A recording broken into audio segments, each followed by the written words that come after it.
Myths and misconceptions.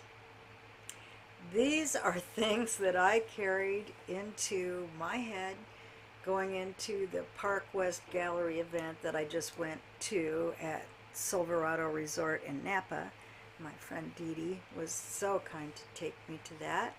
And I had either been told these things or thought these things about certain things in art, even practiced them, and then somehow got the idea it was not the way to do it and, you know, put the kibosh on it.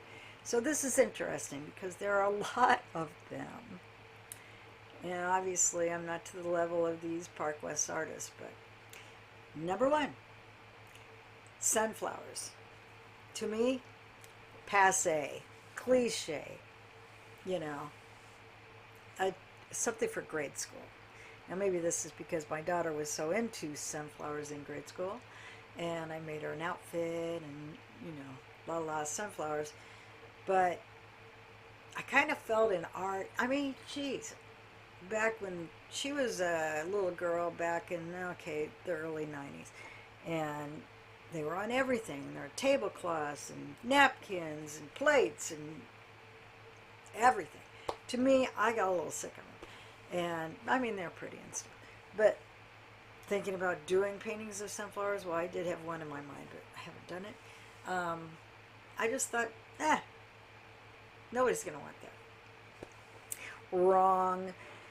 At this event, there were sunflower paintings, and they were very popular, and I think that the biggest one actually sold. And for money, a lot of money, like way more than what I would ever charge. So, okay, sunflowers are back on the menu. There you go. Next one. Dragonflies. I did dragonflies in one of my mixed media, but even when I did it, I thought, oh my God, this is so cliche. I was doing lily ponds, so of course it's going to have some dragonflies. And anyway, so I had the idea that these were something that are just oversaturated, right? Dragonflies. Nope, there were really cool dragonfly things. They'd even done a special deal with an app where the dragonflies fly out. That was Scott Jacobs. There you go. I'm back in my mind here. And he had a lot of dragonflies ones, and they were very, very popular. And I'm like, oh, geez, I never. Okay, dragonflies back on the menu. And speaking of that, the dragon. I'm like, dragons, oh my God.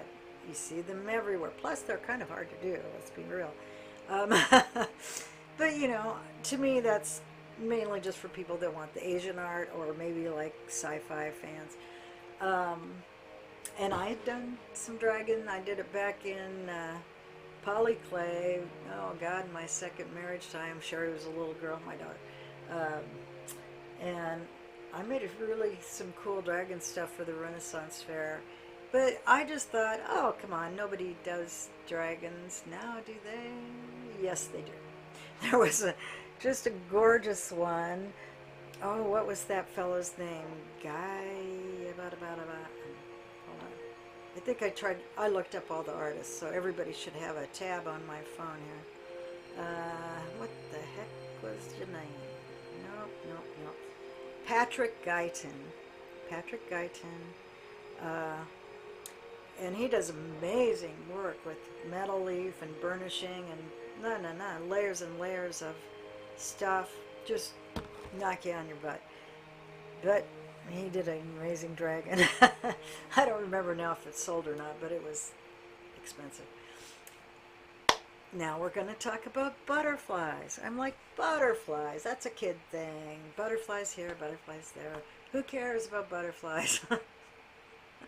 I do put them in stuff once in a while, but I'm always like, and not as the actual subject, just because I think, you know, oversaturation of those butterflies. Wrong. Now they featured 3 artists at this thing. One of them was Patrick Guyton. He was the last one. What else? Oh, yeah, okay. Showing Peter Max, of course. Well, we all know what that's like. Oh, yeah, Goddard. That Goddard fellow. Mike Goddard, I think it is. Michael Goddard. Ooh, his stuff was fantastic. Scott Jacobs. So, those are the three. Scott Jacobs, Mark Goddard, and why can't I remember this guy's name? Patrick Guyton. I'm pretty sure they all had something with butterflies in them, and they seemed very popular with people. Um, Abstract or realistic, those butterflies are everywhere. So, okay. Yeah, butterflies are back on the menu. Lighthouses, I'm not sure that should be on the list. I want to do lighthouses, but I did think it's kind of overdone. I mean, every gift shop you go into that's anywhere near a coast has lighthouses, lighthouses, lighthouses. But, you know, I kind of wanted to do that, and I will. And, you know, they showed a really nice lighthouse. I think that was a Guyton one. Okay, the tiger. And I have a friend, an artist friend, Sean, who actually, his tiger, I think is good that he's doing it. It is very amazing and more like abstract realism with the different colors and stuff. So, you know, yeah. But like just a regular little tiger, well, a tiger, this, I don't even remember which of these artists did the tiger, but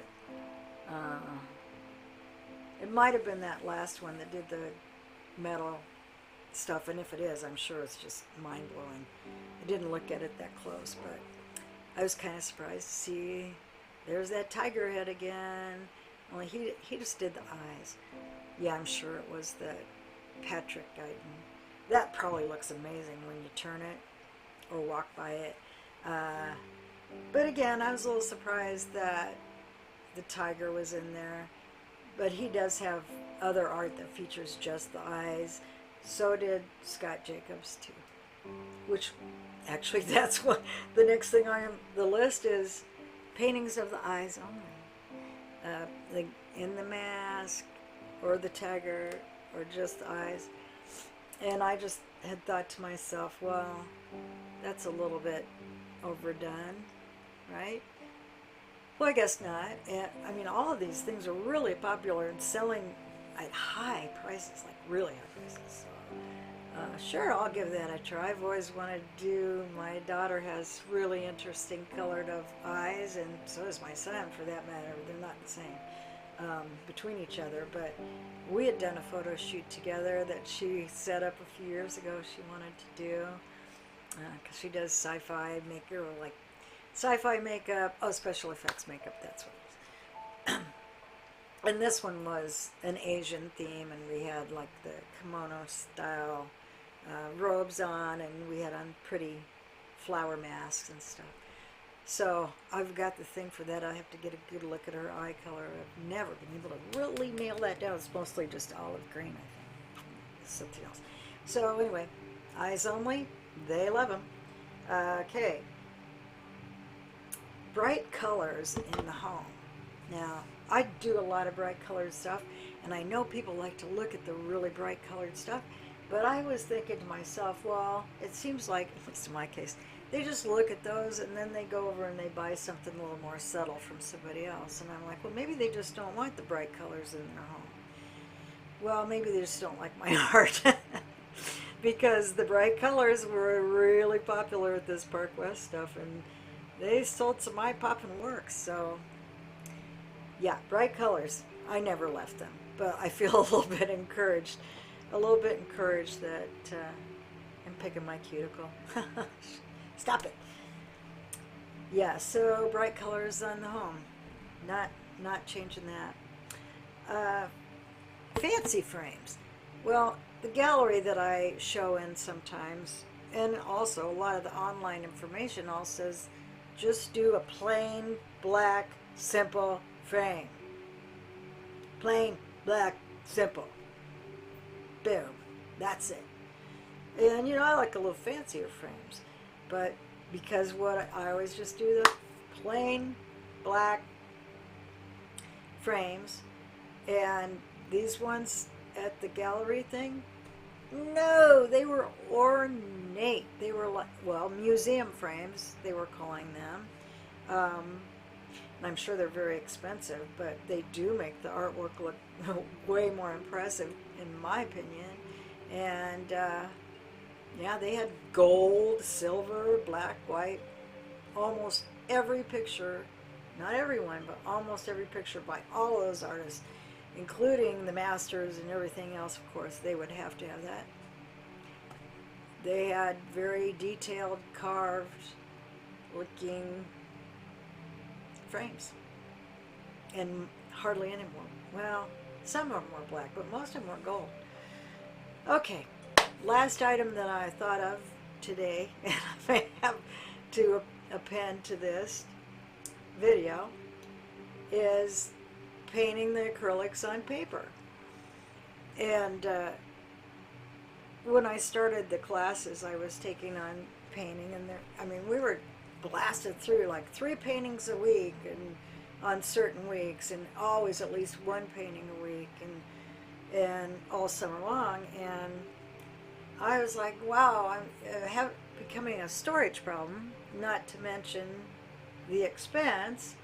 And I did a couple of ones. They were the ones where I followed the class, so I just kept them for myself. And I did them on paper because I read on Google or something. I'm like, well, can you do that? And people are like, yeah, we do it all the time. And then actually somebody asked the question in the live presentation, do you ever paint on, like good watercolor paper? Or I don't know exactly how they termed it. And they're like, oh, no. Everybody's like, no, don't do that. That's a bad idea. Well, guess what? At the ParkWest Gallery show, they had these famous artists, and they said, oh, this was just on, they literally said, Arches, 300-pound watercolor paper, selling for multiple $1,000s, these paintings. And they sold, and they're just framed just like I did it, frame it like a watercolor with, some of them actually had resin over top. Oh, I should have had that on the list. I was thinking, because I coat my paintings often when I started with the multimedia ones that had the ceramic embedded and stuff, and so then I coat that with the resin. Well, I actually started just doing resin stuff, but it progressed to that mixed media. And here I'll see at this swanky damn show, guess what? It's almost like, okay, I'll agree, perhaps the quality was better. Definitely the framing was better.